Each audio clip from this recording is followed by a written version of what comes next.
Sarudin untuk menyampaikan ucapan. Dipersilakan.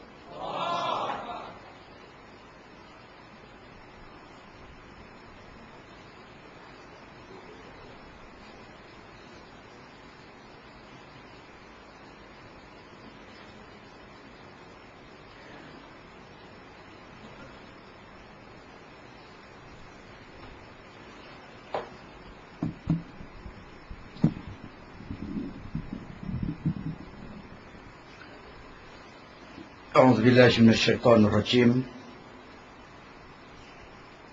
بسم الله الرحمن الرحيم. السلام عليكم ورحمة الله وبركاته. الحمد لله رب العالمين. الصلاة والسلام على أشرف الأنبياء والمرسلين وعلى آله وأصحابه والتابعين وتابعيهم بإحسان إلى يوم الدين. أما بعد. Yang dihormati saudara pengurusi majelis,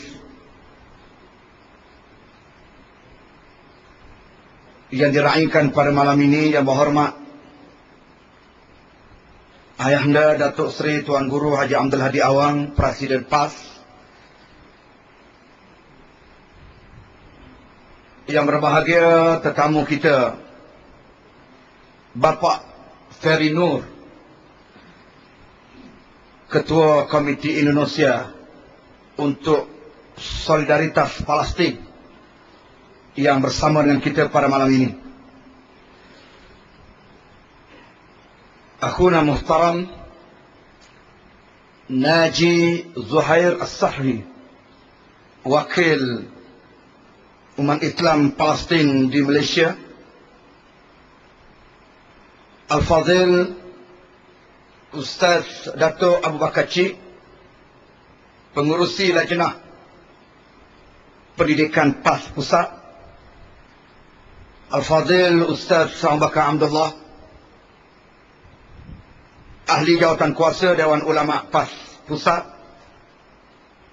Dan seterusnya kepada semua muslimin dan muslimat, hadirin dan hadirat yang dirahmati Allah sekalian. Pada malam ini kita berhimpun atas satu tujuan untuk menyatakan sokongan yang tidak berbelah bagi dan penyertaan kita untuk bersama dengan intifadah mempertahankan Baitul Maqdis daripada diceroboh oleh Yahudi alaihi la'natullah. Akhir-akhir ini ada satu percobaan daripada golongan orientalis yang cuba untuk mengelirukan umat Islam apabila mereka menyebut bahawa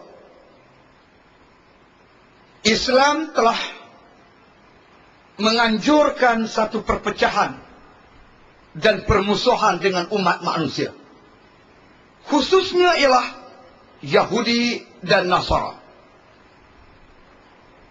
Mereka menyebut ada ayat-ayat dalam Al-Quran yang dibaca oleh umat Islam untuk menonjolkan semangat permusuhan ini, semangat kebencian ini.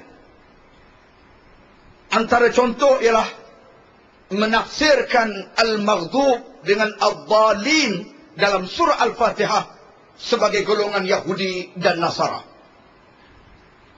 Gerakan ini sedang berlega di kalangan cendekiawan-cendekiawan orientalis, dan mereka cuba mengelirukan umat Islam.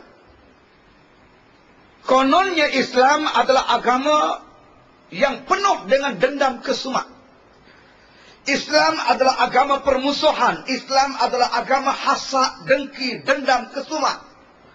Oleh kerana itu, mereka cuba memberi persepsi yang salah terhadap Islam untuk meletakkan umat Islam di kandang orang salah, supaya umat Islam dirasa bersalah untuk membebaskan Baitul Maqdis, supaya umat Islam dirasa bersalah untuk menentang Yahudi dan menentang Nasara. Saudara dan hormati sekalian, oleh kerana mereka menguasai media Di semua peringkat, di peringkat antarabangsa ataupun di peringkat kebangsaan. Mereka berjaya mencipta persepsi yang negatif ini di kalangan umat Islam. Sebahagian di kalangan umat Islam mutaakhir ini tidak selesa dan tidak seronok, tidak sensitif terhadap isu umat Islam di Palestin. Sebab mereka merasakan ini adalah hak rakyat Palestin. Tidak ada kena-mengena dengan kita di Malaysia ataupun Indonesia ataupun negara-negara yang lain. Kenapa harus kita campur tangan urusan dalaman negara mereka? Kalaupun umat Islam Palestin mau menentang Yahudi, mereka bangkit di atas nama menuntut kemerdekaan, bukan di atas nama semangat pertentangan antara Islam dengan Yahudi. Sebahagian di kalangan umat Islam telah mula mempercayai perkara ini. Ini adalah akibat langsung mereka jauh daripada Al-Quranul Karim. Dan ini adalah kejayaan propaganda Yahudi alaihi laknatullah untuk memastikan umat Islam kendur semangat jihad mereka dan juga semangat kebencian mereka terhadap Yahudi alaihi laknatullah. Walhal Allah sebut dalam Al-Quran, "Latajidanna ashaddan nas adawatan lilladzina amanu al-yahud walladzina asyraku."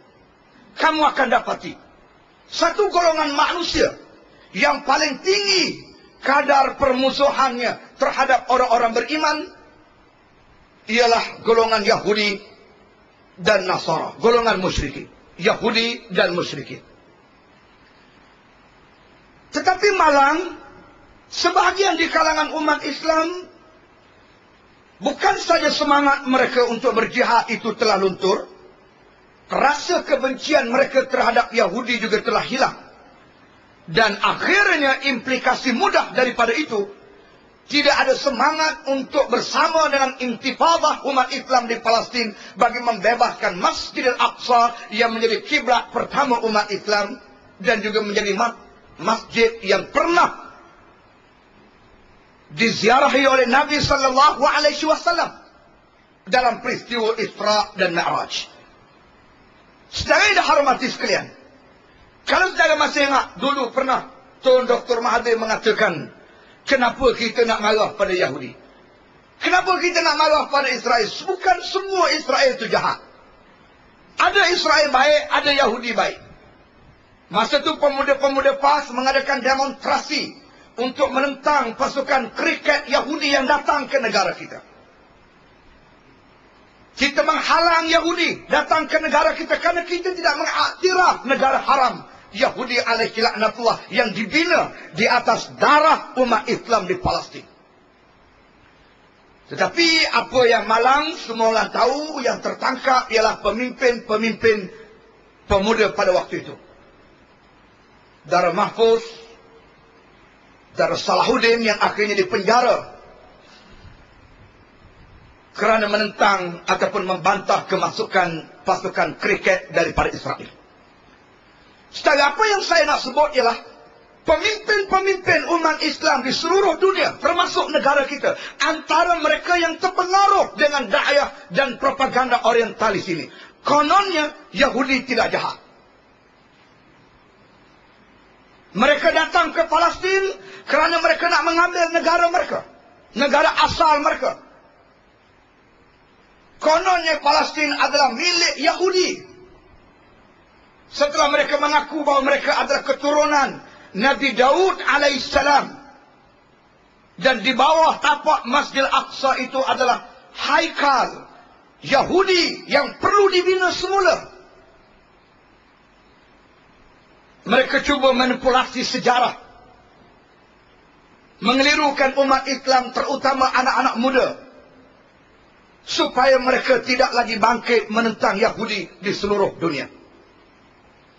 Saudara yang dihormati sekalian, saya nak tegaskan pada malam ini, sebenarnya umat Islam lebih berhak ke atas negara Israel yang dibina di atas darah umat Islam Palestin pada hari ini. Kalau di negara kita pada tanggal 31 Ogos tahun 1957, kita